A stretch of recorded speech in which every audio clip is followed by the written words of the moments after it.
And someone else who's been on this boat trip and joining us now is author Jill Lewis. How are you doing, Jill? Oh, yeah, doing very well. Thank you for inviting me here. 1 second. There we go. We got you back. I had to press the button. There we go. How are you? Yeah, lovely to see you. Looks very nice and sunny where you are. It's got a bit hot very, very quickly. I think I'm going to get a bit sunburned. Maybe. The sun's coming out. So tell us, how have you been, and what have you been up to? Have you got any new exciting books on the horizon? Anything Skydancer related?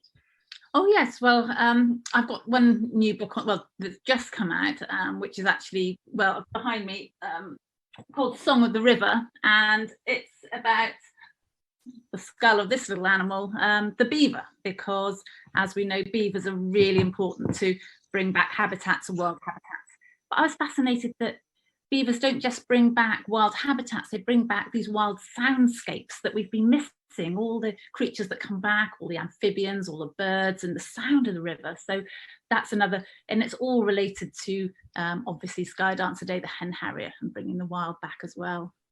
Yeah, it's a really interesting question. I was having exactly that conversation with Gary Moore, who's a fantastic sound recordist and so brilliant on his birds and bird song.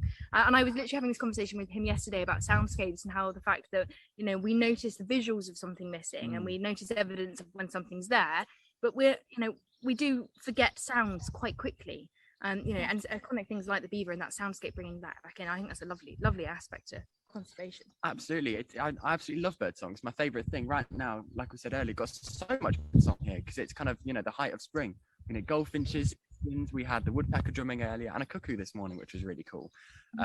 So yeah, I love bird song. It's really cool. So that's a really interesting topic. I remember reading some of your books, Jill, in primary school. So this is like a proper looking up to a big mentor moment, because I always loved your book. So thank you so much for being here. But I think you're here to talk about the really cool Young Wild Writers competition. So tell us about that.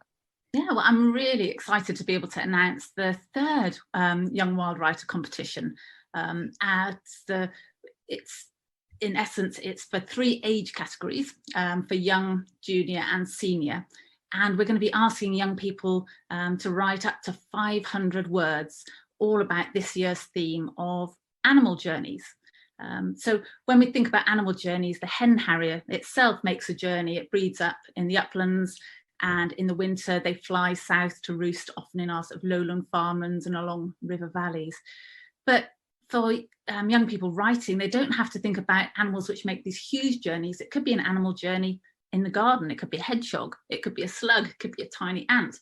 Or they can write about animals that make journeys thousands of miles, like our European eels, which mature in our wetlands and they breed in the Sargasso Sea, or Arctic terns, which travel all the way around the world.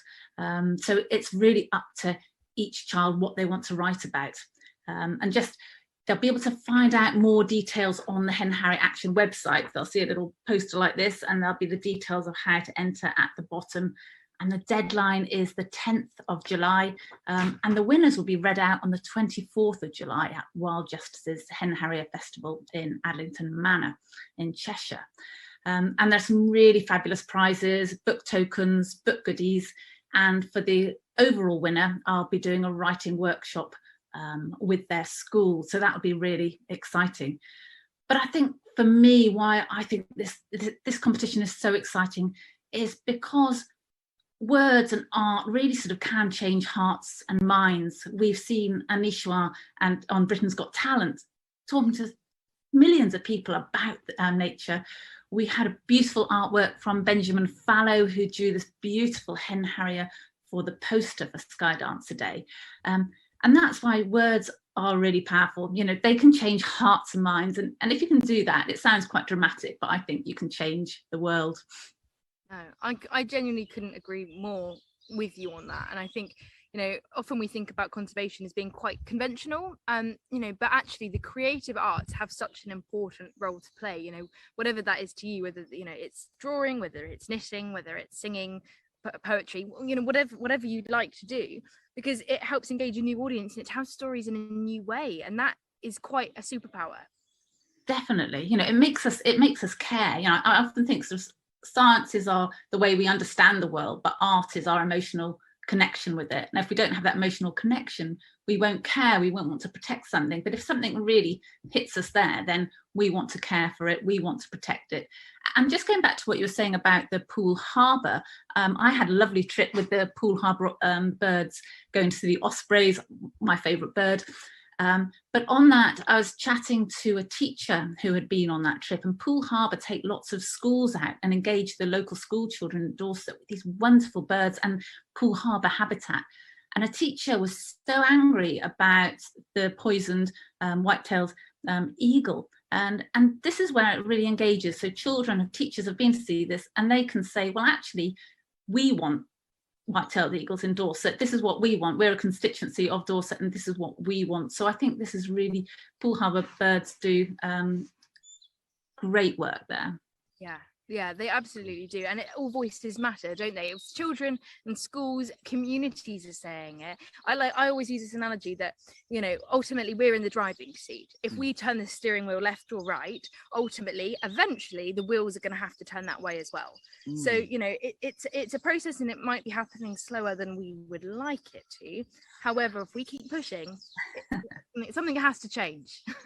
Definitely. That's really good. I like that analogy. I've not heard that before. I'm pleased that you don't mind. That's you can really borrow cool. it. I'll let you borrow That's really cool. You mentioned the writing competition there, Jill, which obviously was launching today. But what about previous winners? What have they gone on to do? Well, previous winners, we've had some really wonderful writing, and several pieces have had a big impact. And one piece in particular, which won the senior section of the Young Wild Writer competition, was won by Neha Naan, and her poem is absolutely beautiful, and it was so powerful that it helped protect the allotments and the wild space in London near where she lives. And that really just shows the power of words and the power of competitions like this that help take these words out there and give children a voice to be heard. Yeah, absolutely. Well, I think we're actually going to hear that poem in a little minute. So we'll say thank you so much, Jill, you know, for joining us. Absolute pleasure. Wonderful to catch up and see you. Absolute pleasure. Thank you. We'll see you soon. Thanks, Jill. Bye.